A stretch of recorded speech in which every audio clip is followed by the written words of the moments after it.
क्या तुम नहीं जानते कि तुम परमेश्वर का मंदिर हो और परमेश्वर का आत्मा तुम्हें वास करता है? यदि कोई इस परमेश्वर के मंदिर को नाश करेगा तो परमेश्वर उसे नाश करेगा, क्योंकि परमेश्वर का मंदिर पवित्र है और वो तुम हो। आइए हम प्रार्थना करें। हमारे सामर्थी पिता परमेश्वर, हम आपका धन्यवाद देते हैं सारी आशीषों बरकतों के लिए जो आपने दी हैं। सबसे बड़ी जो बरकत है कि आपने हमें भौतिक रूप से, शारीरिक रूप से बहुत अच्छा रखा, चंगा रखा है, स्वस्थ रखा है और हमें जिंदों की दुनिया में रखा है और एक नया जीवन दिया है, नए साल में प्रवेश कर सके। इसलिए आपका धन्यवाद देता हूँ। सारी बातों के लिए धन्यवाद देता हूँ जो आपने मेरे लिए, मेरे परिवार के लिए, मेरे अजीज़ों के लिए, मेरे घर वालों के लिए और जितने हमारे अजीज़ लोग हैं जहाँ कहीं भी हैं, सबको आपने सुरक्षित रखा है, हमारी मदद की है और ये मौका दिया कि हम आपके पाक कलाम से कुछ आपस में साझा कर सकें। हमारे जितने भी अजीज़ हैं, हमारे जितने भी भाई लोग हैं, पूरे दुनिया में हैं, हर एक को आपने अच्छा रखा है। धन्यवाद देता हूँ और आगे भी विनती करता हूँ कि हर इंसान अपनी ज़िंदगी को एक नए वर्ष में नए तरीके से जिए, अपनी नई ज़िंदगी को परिवर्तित कर नया जीवन लेकर चले और आपकी संगति में रहते हुए अपने जीवन को व्यतीत करो। हम धन्यवाद देते हैं प्रभु यीशु मसीह कि आपने मेरी दुआ सुनी है। इस विनती को उद्धारकर्ता प्रभु यीशु के नाम होकर मांगते हैं, सुने और कबूल करें, आमीन। जैसा कि मैंने अभी आप लोग के सामने पढ़ा है, पहला कुरिन्थियों उसका 3 बाब उसकी 16 आयत, क्या तुम नहीं जानते कि तुम परमेश्वर का मंदिर हो और परमेश्वर का आत्मा तुम्हें वास करता है? यदि कोई परमेश्वर के मंदिर को नाश करेगा तो परमेश्वर उसे नाश करेगा, क्योंकि परमेश्वर का मंदिर पवित्र है और वो तुम हो। परमेश्वर अपने वचन के पढ़े सुने जाने पर आशीष दे। मुझे आज बड़ी खुशी हो रही है कि नए साल में प्रवेश कर चुके हैं और ये परमेश्वर की बहुत बड़ी आशीष है, क्योंकि पिछले साल हम लोग बहुत बुरे समय से गुजरे हैं, पूरी दुनिया बुरे समय से गुजरी है। कोरोना नाम की बीमारी महामारी के रूप में आई और कितने लोग इस दुनिया से चले गए, कितने लोगों ने बीमारी को झेला है, बीमारी के बिस्तर पर है, लेकिन खुदा ने सबको चंगाई दी। कितनी समस्याएं रही हैं, लोगों की आवश्यकताएं नहीं पूरी हो पाई, शारीरिक कष्ट, बहुत सी समस्याएं रही हैं, लेकिन परमेश्वर ने अपने लोगों को बचाया। बहुत बड़ा अनुग्रह है। हम सब अच्छी तरह से हैं और मुझे मौका दिया है कि मैं परमेश्वर कलाम से आप सबके सामने साझा कर सकूं, परमेश्वर कलाम से कुछ बात कर सकूं। इसलिए हम इस चीज़ के धन्यवाद देते हैं। समय के लिए हम कुछ वचन से पढ़ेंगे और वचन को आप सबके साथ साझा करेंगे ताकि हम सब आशीष हो सकें। मैं पहला एक वचन पढ़ूंगा, मैं एक वचन पढ़ा जाएगा। पहला मनुष्य का बनाना, उत्पत्ति पहला बाब उसकी 27 आयत। तब परमेश्वर ने मनुष्य को अपने स्वरूप के अनुसार उत्पन्न किया, अपने ही स्वरूप के अनुसार परमेश्वर ने उसको उत्पन्न किया, नर और नारी करके उसने मनुष्यों की सृष्टि की। आमीन, शाबाश। जैसा कि मैंने यहाँ पढ़ा है कि परमेश्वर ने किस तरह मनुष्य की सृष्टि की है, नर और नारी करके। खुदा दुनिया का सबसे पहला और सबसे बड़ा सृजन हुआ है, जिसने आदम को अपनी ही समानता में अपने हाथों से रचा है और आदम को अकेला रहना उसको अच्छा लगा नहीं, कि इसको अकेला रहना अच्छा नहीं है, इसके लिए एक जीवन साथी बनाए। और उसने आदम से कहा कि तू देख ले, जितने भी यहाँ पे जीवित प्राणी को तुझसे मेल खाता है, लेकिन कोई मेल नहीं खाया। तब परमेश्वर ने आदम को गहरी नींद में सुला दिया। फर्स्ट एनेस्थीसिया खुदा ने अप्लाई की और सुला करके मीठी नींद से और उसकी एक पसली निकाल करके उससे हवा बना दी, यानी जीवन साथी। आदम से निकली हवा, नर से निकली नारी, और इस तरह से परमेश्वर ने मानव जाति की सृष्टि की है, एक शारीरिक रूप से। और वचन में हमने पढ़ा कि ये शरीर परमेश्वर ने बनाया है, इसको हमें नाश नहीं करना है, क्योंकि हम परमेश्वर के मंदिर हैं। और ये यहाँ पर कोई धर्म से मतलब नहीं है, एक मानव जाति। परमेश्वर ने जगत से ऐसा प्रेम रखा कि उसने अपना एकलौता पुत्र यीशु मसीह के रूप में दिया, ताकि जो कोई विश्वास करे, ये यूहन्ना 3:16 में ऐसे ही लिखा हुआ है, जो कोई विश्वास करे। कोई एक पर्टिकुलर विशेष व्यक्ति, धर्म, जाति से मतलब नहीं है, पूरे दुनिया से उसने प्रेम किया कि जो कोई विश्वास करेगा वो नाश नहीं होगा, पर अनंत जीवन प्राप्त करेगा, अनंत जीवन में प्रवेश करेगा। ये बहुत बड़ा वायदा है। परमेश्वर के कलाम में, तो हम देखते हैं किस तरह से परमेश्वर ने मनुष्य को बनाया है। और उसने इसलिए बनाया कि हम उसकी हमदो सताइश करें। उसने जब देखा था कि सब कुछ अच्छा है, हर चीज़ उसने कहा अच्छा है, देखा, और उसने खुद कहा मुझे अच्छा है, यानी हर चीज़ उसने अच्छी बनाई, परफेक्ट, गॉड इज परफेक्ट।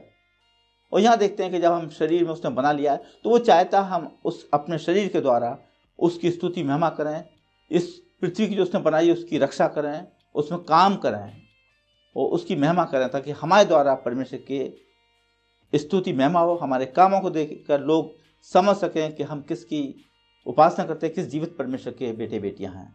वचन में लिखा हुआ है, क्योंकि सब चीज़ हम डिटेल नहीं पढ़ सकते, टाइम बहुत कम रहता है, लेकिन यह है कि परमेश्वर ने हमको ये कहा है कि हमें परमेश्वर के वचन में लिखा हुआ कि हम ऐसे काम करें जिससे परमेश्वर की स्वर्ग में उसकी महिमा हो। हमें कामों को देख के लोग समझ सके मसीह लोग हैं। हम एक और उसमें पढ़ेंगे शरीर के काम, गलतियों 5 बाब उसकी 19 आयत से। शरीर के काम तो प्रकट हैं, अर्थात व्यभिचार, गंदे काम, लुचपन, मूर्ति पूजा, टोना, बैर, झगड़ा, ईर्ष्या, क्रोध, विरोध, फूट, विधर्म, डहा, मद वालापन, लीला क्रीड़ा और इनके जैसे और काम हैं। अब हमने देखा शरीर के काम, ये शरीर परमेश्वर ने बनाया है, उसकी बनाई हम सृष्टि है। हम जैसे परमेश्वर पवित्र है, वचन कहता है कि जैसा मैं पवित्र हूँ तुम भी पवित्र बनो। जैसा परमेश्वर सिद्ध है वैसे हमें भी सिद्ध बनना है, सिद्धता की तरफ बढ़ना है, हमें पवित्र बनना, अपने शरीर को पवित्र रखना है, ना कि हम शरीर को शारीरिक काम में इस्तेमाल करें, उसको दूषित नहीं करें। इसलिए मैंने पहला पढ़ा हुआ तो पहला वचन कि ये शरीर परमेश्वर ने बनाया है और यह परमेश्वर का मंदिर है, इसको हमें शुद्ध रखना, अशुद्ध नहीं करना है। इस शरीर के द्वारा परमेश्वर की महिमा करनी है। हमें अपने को परमेश्वर के हाथ में देना है ताकि हम पवित्र आत्मा द्वारा संचालित हो सके हैं। इसके हम पढ़ सकते हैं गलतियों 5 बाब। पर आत्मा का फल प्रेम, आनंद, शांति, धीरज, कृपा, भलाई, विश्वास, नम्रता और संयम है। ऐसे कामों के विरोध में कोई भी व्यवस्था नहीं। हमें पवित्र आत्मा के द्वारा संचालित होना है। जब पवित्र आत्मा के द्वारा संचालित होते हैं तो पवित्र आत्मा के फल होते हैं, काम हम करने लगते हैं, पवित्र आत्मा के फल हमें मिलते हैं और परमेश्वर की सारी आशीषें मिलती हैं। परमेश्वर की बुलाहट हम पहचानें। हम we have to recognise our calling of God, God's calling. हमें पहचाना हमारी कॉलिंग क्या है, उस कॉलिंग के हिसाब से हम अपने को परमेश्वर सेवा में अपने को लगा सकते हैं और पवित्र आत्मा आपको लीड करेगा, आपको दर्शन के द्वारा, स्वप्न के द्वारा, वचन के द्वारा आपको गाइड करेंगे, आपका मार्गदर्शन करेगी। पवित्र आत्मा कि आपको किस काम के लिए करना है, कैसे करना है, वो पवित्र आत्मा को गाइड करेगी। तो वचन में लिखा है तुम्हें जो कुछ करना है तुम्हें उससे में बता दिया जाएगा, तुम्हें क्या बोलना है, क्या करना है, गाइडेंस दी है। मैं अंत तक तुम्हारे साथ हूँ, मैं एक सहायक भेज दूंगा जो तुम्हारी मदद करेगा। पवित्र आत्मा आज भी हमारे साथ है, हमारी सहायता करती है, हमारा मार्गदर्शन करती है। पवित्र आत्मा के काम यूहन्ना 16 बाब उसकी 13वें पद में पढ़ेंगे। यूहन्ना 16 बाब उसकी 13वां पद। परंतु जब वह अर्थात सत्य का आत्मा आएगा तो तुम्हें सब सत्य का मार्ग बताएगा, क्योंकि वह अपनी ओर से ना कहेगा, परंतु जो कुछ सुनेगा वही कहेगा और आने वाली बातें तुम्हें बताएगा। यहाँ पे हमने पवित्र आत्मा के काम देखे। अब हम देखते हैं आत्मा के फल, जब काम करो तो फल क्या मिलेगा, उसके लिए हम देखते हैं गलतियों 5 बाब उसकी 22 आयत से। पर आत्मा का फल प्रेम, आनंद, शांति, धीरज, कृपा, भलाई, विश्वास, नम्रता और संयम है। ऐसे कामों के विरोध में कोई भी व्यवस्था नहीं। जी हाँ, ये है हम पवित्र आत्मा का हमारा संचालन हो रहा है। हमने अपने को परमेश्वर के चरणों में दिया है तो पवित्र आत्मा का दान मिलेगा, और पवित्र आत्मा का दान मिलेगा तो हम पवित्र आत्मा का हमारा संचालन होगा, हमारा जीवन पवित्र आत्मा के द्वारा चलेगा और उसमें पवित्र आत्मा काम हमें अंदर दिखेंगे। हम पवित्र आत्मा काम जो होते हैं वो दिखते हैं और पवित्र आत्मा काम करें उसके फल मिलेंगे। पवित्र आत्मा के फल ये सब होना चाहिए जो अभी पढ़ा गया है वचन से। मसीह में एक नया जीवन होना चाहिए। इफिसियों 4 बाब। वरन तुमने सचमुच उसी की सुनी और जैसा यीशु में सत्य है उसी में सिखाए भी गए कि तुम पिछले चाल चलन के पुराने मनुष्यत्व को जो भरमाने वाली अभिलाषाओं के अनुसार भ्रष्ट होता जाता है उतार डालो और अपने मन के आत्मिक स्वभाव में नए बनते जाओ। जी हाँ, हमें नया बनना है। पुरानी बातें सब बीत गई। जो आपने पिछले दिनों में काम किए थे, गलत काम किए थे, आप पश्चाताप करिए, जुबान से अंगीकार कीजिएगा, माफी मांगिए, खुदा के चरणों में आइए, बपतिस्मा लीजिएगा। वचन में लिखा है जो विश्वास करेगा बपतिस्मा लेगा उसी का उद्धार होगा। मरकुस 16:16 में ऐसे ही लिखा हुआ है। यूहन्ना 3:16 में भी लिखा हुआ है, परमेश्वर ने जगत से ऐसा प्रेम किया कि उसने अपना एक इकलौता पुत्र यीशु मसीह के रूप में भेजा कि जो विश्वास करेगा वो नाश नहीं होगा परंतु उद्धार पाएगा, नाश नहीं होगा परंतु बचाया जाएगा, जीवन पाएगा, अनंत जीवन में प्रवेश करेगा। तो हमें अपने जीवन में नयापन लाना। सब चीज़ें पुरानी बातें बीत गई, पुरानी ज़िंदगी बीत गई। नए साल में तो हम नए काम करें, बुरी आदतें छोड़ दें। जब दूसरों को हम श्राप देते थे आप उसको आशीष दें, दूसरों के साथ भलाई नहीं करते आप उसको साथ भलाई करें। हम वचन नहीं पढ़ते वचन पढ़ें, प्रार्थना नहीं करते थे प्रार्थना करें। पहले हम बहुत रूड नेचर के थे, हमारा बुरा चाल चलन था, अपने चाल चलन सुधारें, अच्छे चाल चलन रखें जो मसीह को भाए। अपनी जुबान से अपशब्द ना बोलें। वचन में लिखा हुआ है कि जीव के वश में जीवन मृत्यु दोनों, जो उसको इस्तेमाल करना जानता है उसका फल भोगेगा। ये वचन की बातें हैं। तो हमें अपने से मीठी भाषा में बात करनी है, अपने जुबान से मीठे शब्द बोलने हैं, मेल मिलाप की भावना रखनी है, अच्छी चीज़ें बताएं। अगर हमारे पास पैसा नहीं है, हम किसी के मुसीबत साथ तो दे सकते हैं, हम परमेश्वर का कलाम तो बता सकते हैं, उसके लिए प्रार्थना कर सकते हैं, उसको मॉरल सपोर्ट कर सकते हैं, उसके बाद बैठ के अच्छी बातें कर सकते हैं, उसको अच्छी बातें बता सकते हैं। जवान बच्चे बिगड़े उनको अच्छी बातें बता के सही रास्ते पे ला सकते हैं। ये सब काम कर सकते हैं, इसमें कोई पैसा खर्च नहीं होता। हम उनकी अच्छी गाइड करें, उनको उनके कलाम को बताएं, अच्छी बातें बताएं, नैतिक शिक्षा दें कि हमें क्या काम करना चाहिए क्या नहीं करना चाहिए। अपने बच्चों को सही रास्ते पर लाएं। कलीसिया में बहुत से ऐसे काम हैं, सामाजिक काम, जो कि हमारे बुजुर्गों के लिए, जवानों के लिए, बच्चों के लिए लाभदायक है। उसमें हम उनके लिए प्रेरणादायक बने, एक नमूना बने, ताकि बच्चों का अच्छा चरित्र बने और कलीसिया एक अच्छे स्तर पर जाए और मसीह सेवा में सब आगे बढ़ सके, मसीह आशीष हो सके। हम देखते हैं कि बच्चे के और माता पिता के प्रति क्या क्या जिम्मेदारियां हैं जो आपस में करना चाहिए। इसलिए हम पढ़ेंगे इफिसियों 6 बाब उसकी 104। हे बालको, प्रभु में अपने माता पिता के आज्ञाकारी बनो, क्योंकि यह उचित है। अपनी माता और पिता का आदर कर, यह पहली आज्ञा है, जिसके साथ प्रतिज्ञा भी है कि तेरा भला हो और तू धरती पर बहुत दिन तक जीवित रहे। हे बच्चे वालों, अपने बच्चों को रिस ना दिलाओ, परंतु प्रभु की शिक्षा और चेतावनी देते हुए उनका पालन पोषण करो। आमीन। यहाँ कितनी अच्छी बात लिखी है। माता पिता, यीशु मसीह के विषय में क्या है, वो इतना आज्ञाकारी है, इतना आज्ञाकारी है, उसने सलीब मौत भी सही, इकलौता बेटा था। और भी हम देख सकते हैं, जिक्र सच्चे हैं, जो हिस्टोरिकल चीज़ें हैं कि किससे इब्राहिम का बेटा है, इब्राहिम साथ कितना वफादार रहा, जब सेक्रीफाइस की चीज़ थी उससे बांधा, उसने कुछ नहीं बोला, लेकिन खुदा के फरिश्ते ने उसका हाथ रोक लिया। और एक वहाँ मेढ़ का बच्चा था, उसको सेक्रीफाइस के लिए खुदा ने उसको प्रोवाइड कराया। जो बच्चे माँ बाप के हुक्म मानते हैं, फरमाबरदार होते हैं, उनकी आज्ञा का पालन करते हैं, तो खुदा उनको आशीष देता है। और लेकिन जो बच्चे बिगड़ जाते हैं वो घर के लिए एक बहुत ही बुरे साबित होते हैं। और कभी कभी ऐसा भी देखा गया है कि माँ बाप दुखी हो करके बच्चों का नाम अपनी संपत्ति में से काट देते हैं कि मेरी किसी भी चल अचल संपत्ति से उनका कोई संबंध नहीं है, उसको कट ऑफ कर देते हैं। इतने दुखी हो जाते हैं। इसी तरह जब हमारे दुनिया में माँ बाप दुखी होते हैं तो हमारा स्वर्गीय पिता कितना दुखी होता है। वो नहीं चाहता कोई नाश हो। ये इसके की किताब में लिखा है, वो चाहता है कि दुष्ट भी अपने कामों से फिर मन फिरा बचाया जाए। खुदा ने अपने को भी दे दिया, ताकि सलीब पे चला दिया, ताकि सबका उद्धार हो।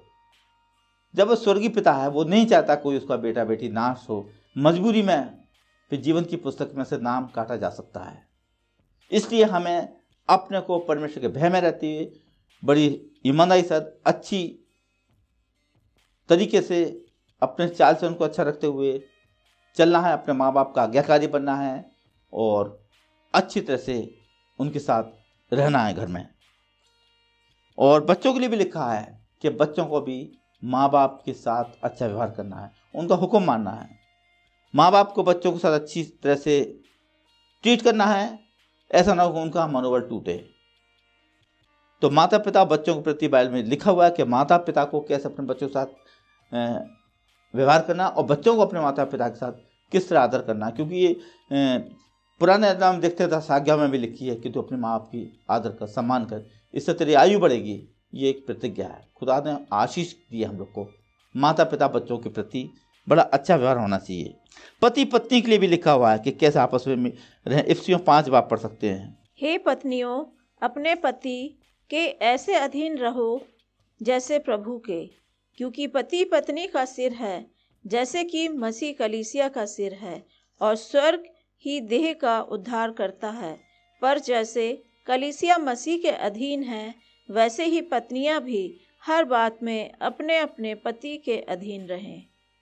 हम इसके रेफरेंस एक और पढ़ेंगे, 1 कुरिन्थियों उसका 11 बाब उसका 11वां पद। पति पत्नी दोनों एक दूसरे के पूरक हैं। क्या खुदा ने आदम के पूरक लिए हव्वा को नहीं बनाया? कि उनका अकेला रहना अच्छा नहीं है, इसलिए ही उसने एक पति पत्नी करके अदन की वाटिका में आदम हव्वा की संरचना की है, ताकि आदम का रहना अच्छा नहीं, इसलिए उसके साथी हो। तो पति पत्नी एक दूसरे के पूरक हैं। पढ़िए। तो अभी प्रभु मैंने ना तो स्त्री बिना पुरुष और न पुरुष बिना स्त्री के हैं। मेरे जो आज जो समय ऐसा है कि दुनिया बहुत बुरे गुजर से निकल रही है। इससे पहले मैं कई मैसेज दे चुका हूँ, उसे मैंने इस चीज़ जोर डाला। आज के बच्चे हैं आउट ऑफ कंट्रोल जा रहे हैं। माँ बाप की नहीं पता उनके बच्चे कौन है, कहाँ हैं, लड़की कहाँ लड़का कहाँ है। साइंस का ज़माना है, टेक्नोलॉजी बहुत एडवांस है, कोई शक नहीं है। लेकिन इसका मतलब ये नहीं कि हम अपने बड़ों की इज्जत कदर करें। अब वो लिहाज ख़त्म हो चुका है। बच्चे हैं, बड़े हो जाते हैं, अपने नाना दादा दादी के हुक्म नहीं सुनते हैं, बदतमीजी करते हैं। माँ बाप को भी बच्चों की चिंता नहीं, बच्चे क्या कर रहे हैं क्या नहीं कर रहे हैं। बस पैसा है, फीस दे दो भाई, क्या है क्या नहीं है, कोई ऑब्जर्वेशन नहीं है, कोई उनके ऊपर कंट्रोल नहीं है। यही ध्यान देते कि बच्चों के ऊपर ध्यान दें, कहाँ जा रहे हैं, क्या इस समय बच्चा कहाँ है कहाँ नहीं है, कोई मतलब नहीं। एक माँ बाप की मॉरल ड्यूटी बनती है बच्चों के प्रति कि हमारा बच्चा कब कहाँ है कैसा है। अपनी स्कूल में पढ़ता है, स्कूल को टीचर से बराबर उसकी रिपोर्ट लें। घर में क्या कर रहा है उसका शेड्यूल पूरा बनाएं, उसको थोड़ा एंजॉयमेंट के लिए घुमाएं, सब कुछ करें ताकि उसका माइंड फ्रेश है। हर चीज़ एक टाइम टेबल बनाएं ताकि बच्चे सही रास्ते पर चलें, उनकी संगति सही हो। क्योंकि वचन में लिखा हुआ है कि बुरी संगति अच्छे चरित्र को बिगाड़ देती है। तो ये हमारे माँ बाप की जिम्मेदारी है। हमारे परिवारों में माँ बाप हैं, बुजुर्ग हैं, उनकी इज्जत का ध्यान रखें, उनके दिल को कुछ ठेस ना पहुँचे हमारे द्वारा। बच्चे ऐसा व्यवहार करें, जवानों के साथ, बुजुर्गों के साथ, माँ बाप सब आपस में एक परिवार में मेल रहे, ताकि परिवार में आपस में फूट ना पड़े। और वहाँ पे जहाँ पे परमेश्वर कलाम होगा वहाँ पे खुशी का माहौल होगा। कि हमें बच्चों के साथ, बुजुर्गों के साथ, जवानों के साथ अच्छे से अच्छा व्यवहार करना, वचन को पढ़ना, संगति करना, ताकि अच्छा एक मेल जोल रहे घर में। परिवार एक यूनिटी वाला परिवार हो, एकता हो घर में, उससे मेल मिलाप हो। समाज में एक अच्छा परिवार हम इस तरह से कायम कर सकते हैं और एक अच्छे समाज के निर्माण कर सकते हैं। एक मसीह समाज, मसीह बच्चे, एक मसीह जीवन होना चाहिए, एक पारिवारिक जीवन होना चाहिए, मसीह जीवन, और परमेश्वर का आशीष हो। तो मेरा जो हमें इस चीज़ का ध्यान रखना चाहिए। हम आखिर में देखते हैं कि किस तरह से परमेश्वर की आशीष पाएं, किस तरह में प्रार्थना करना चाहिए, किस तरह वचन को पढ़ना चाहिए, किस तरह क्या करना चाहिए ताकि परमेश्वर की आशीष पा सकें। हमारा जीवन एक नया जीवन होना चाहिए।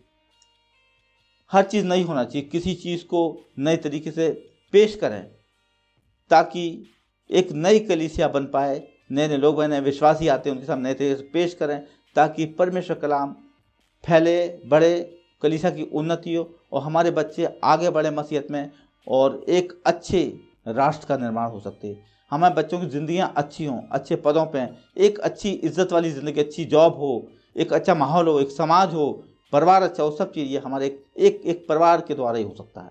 बच्चे परिवार में पैदा होते हैं, वहाँ से समाज में निकलते हैं, होते होते फिर राष्ट्रीय लेवल पर जाते हैं, आगे विदेशों में जाते हैं। तो ये एक मसीह जीवन ही एक ऐसा जीवन है जिसमें हम सब कुछ कर सकते हैं। एक ऐसा जीवन है जो हमें मसीह ने अच्छी शिक्षा दी है कि एक यीशु मसीह ऐसे थे जो जीवितों में से, मरों में से जी उठे और जीवित स्तर पर उठाए गए। आज वो हम उस जीवित परमेश्वर की उपासना करते हैं, उस जीवित परमेश्वर विश्वास करते हैं, तो वहाँ जीविता परमेश्वर हमें आशीष देता है और हमारा मार्गदर्शन करता है। वो हमारा उद्धार करता भी है, हमें प्यार करने वाला है, हमें ज़रूरत पूरा करने वाला है और हमें खुशियों से मालामाल करने वाला है।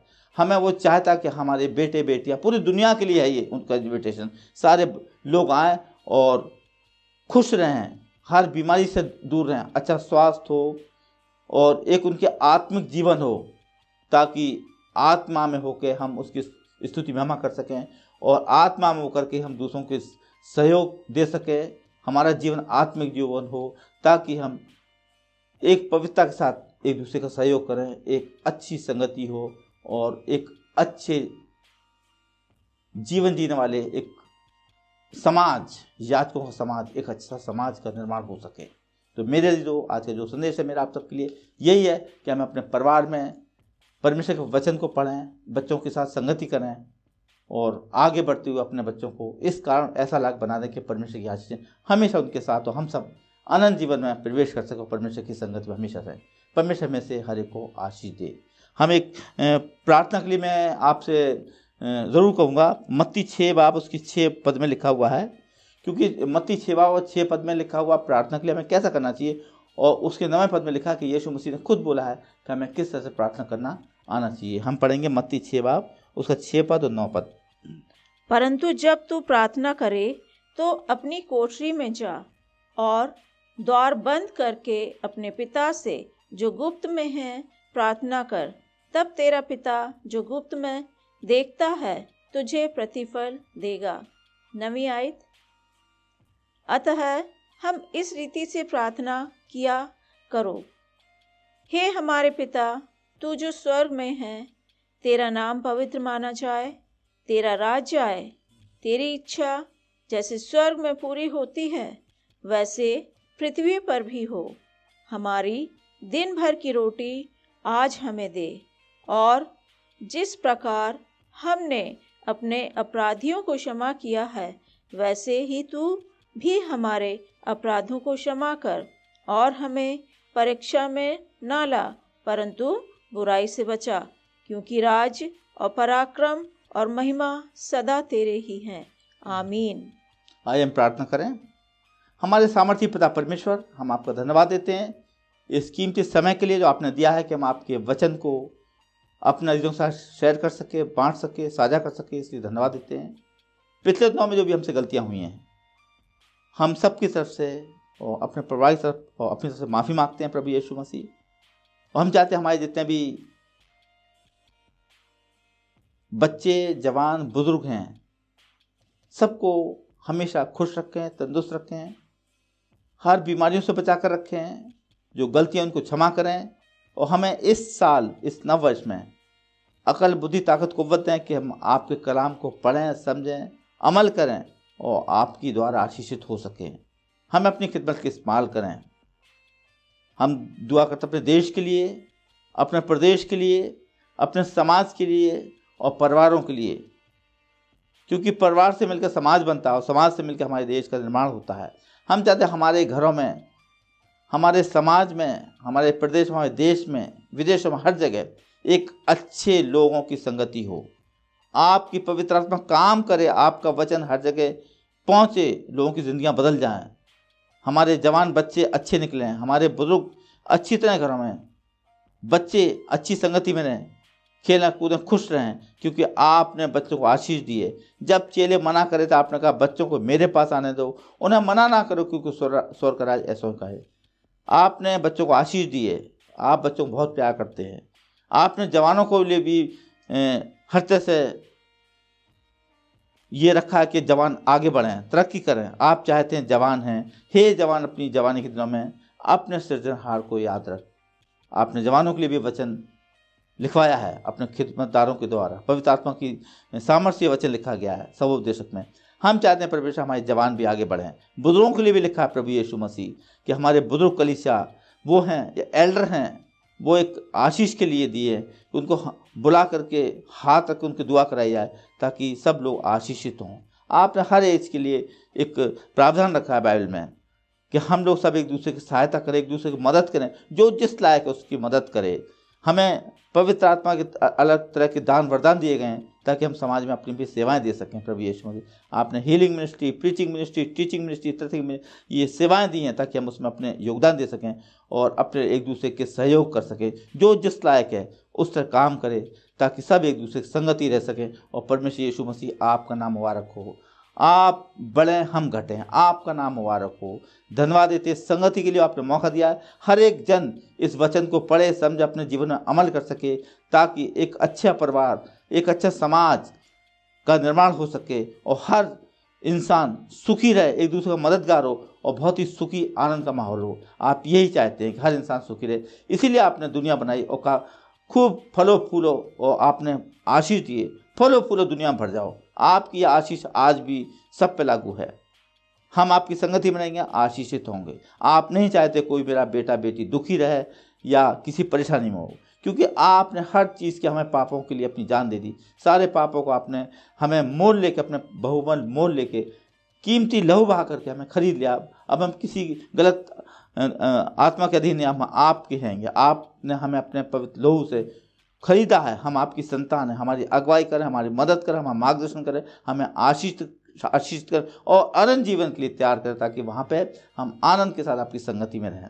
धन्यवाद देता हूँ, मेरी आपने दुआ सुनी है। इस विनती को अपना उद्धारकर्ता प्रभु यीशु मसीह के नाम होकर मांगते सुनो, कबूल करें, आमीन।